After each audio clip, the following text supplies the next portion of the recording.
Good day mga ka-sounds, welcome back na naman sa ating panibagong video ngayon. Yung tutorial ko dito, meron ako ditong active speaker. So yung gagawin ko dito, no, may nagre-request kasi dito ng ganitong klaseng setup na kung paano lagyan ng pang-sub na amplifier yung isang active na speaker. Bali nagawa ko na rin yun dati, ibang amplifier lang yung ginamit. So ngayon gagamit ako dito ng Ace LX18. Yung active ko dito is Broadway po yan na CB15A. Tapos yung gagawin natin pang sub na speaker is single sub lamang, no, na speaker. Ito po yung Joson NBS 1212. Bali ito yung likuran ng aking active speaker dito. Yung kagandahan kasi dito sa active speaker na ito, meron po siyang line out. So dito tayo mamaya magko-connect papuntang power amplifier. Yung power amp na ito, iseset ko po yan sa bridge. Simulan na natin dito yung connection dito. Yung active speaker na ito, meron siyang single line out. Kung gusto ninyong gumamit ng stereo, no, magdo-dual speaker kayo na stereo sa inyong pang sub out, is pwede po kayo gumamit po ng single XLR female going to dual male XLR. Dahil sa wala akong single XLR female going to dual male XLR, so ise-set up ko na lang sa bridge mode yung amplifier po natin na Ace LX18. So ito mga boss idol, no, connect lang tayo dito sa line out. Tapos yung kanyang male XLR, i-connect na natin ito sa power amplifier. Bali nakaset na po yan sa LPF.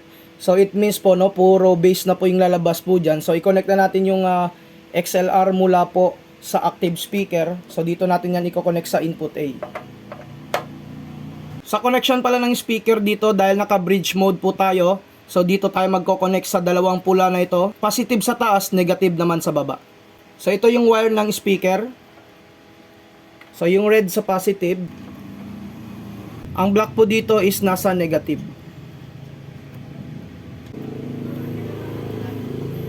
Madali lang naman i-identify yung bridge mode. Ayan po, may nakalagay po diyan na bridge. May positive sa taas, may negative po sa baba. So okay na yung connection natin. Simulan na natin yung sound check. Sa mga sounds, ito po yung adjustment ko dito sa volume, no. So sa master volume, bali naka po ako dito. Naka 1 o'clock, tapos dito na ako magbo-volume sa MP3 kasi hindi po naapektuhan ng master volume yung volume po ng power amp po natin. Pag dito ako sa master volume, magko-control. So kailangan po, no, naka-set up na po yung master volume, tapos dito na lang po ako magko-control sa MP3. So play tayo ng music po dito. Kagaya po nito. Yan, dito na ako sa MP3. Yan po, tumutunog na po yan yung sub natin, ha. Yan po yung pang sub po natin. Yan. Yan po yung pang sub. Tap. So combination na po tayo. Yan po.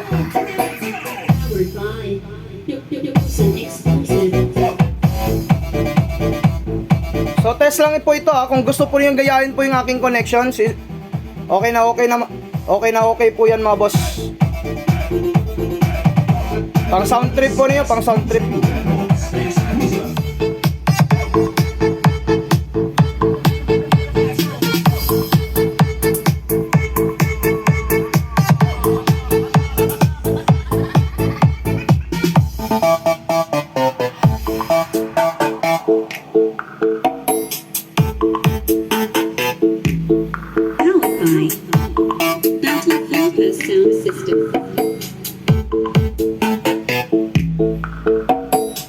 This is DJ Records exclusive.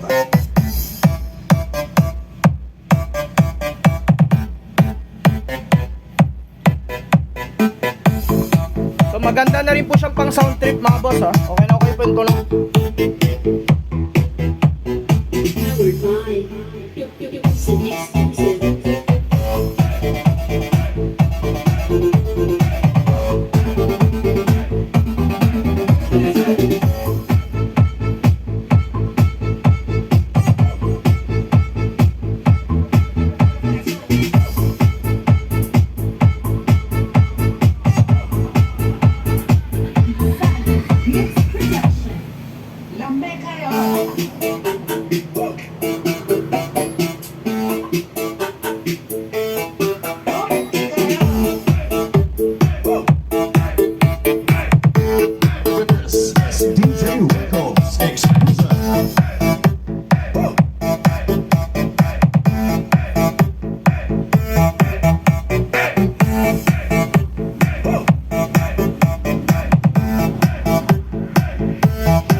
HomeZone exclusive.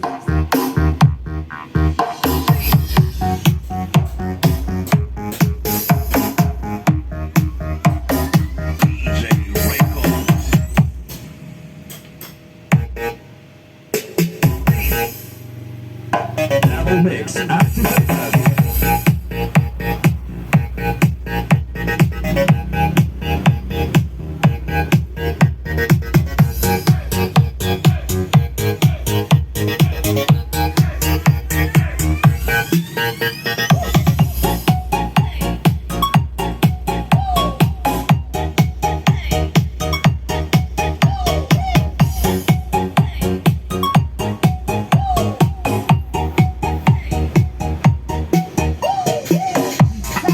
Beats Production.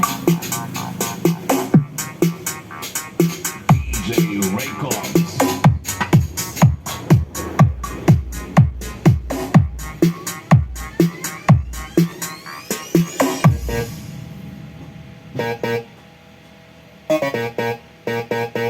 DJ Records. So okay na rin mga ka-sounds yung tunog po niya. Maganda na rin po siyang pang bahay na sound setup.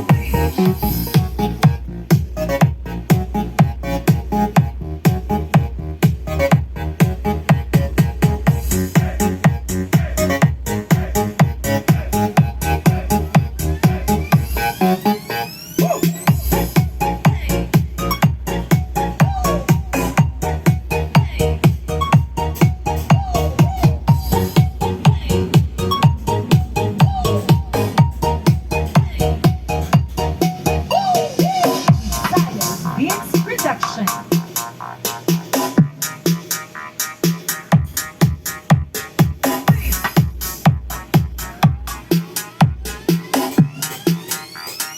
DJ Records.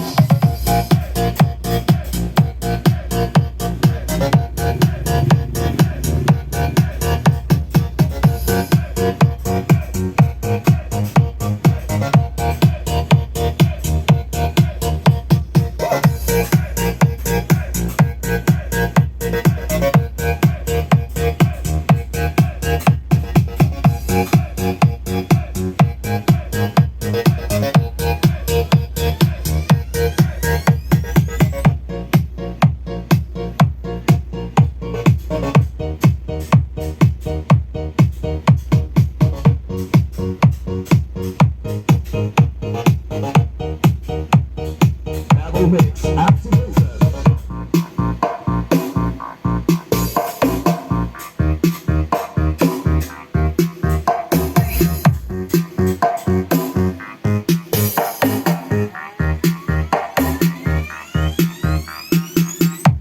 So mga sounds, yun nga yung sound check natin dito at saka yung tutorial natin dito, no? So sana may naintindihan kayo sa ating video topic sa ngayon.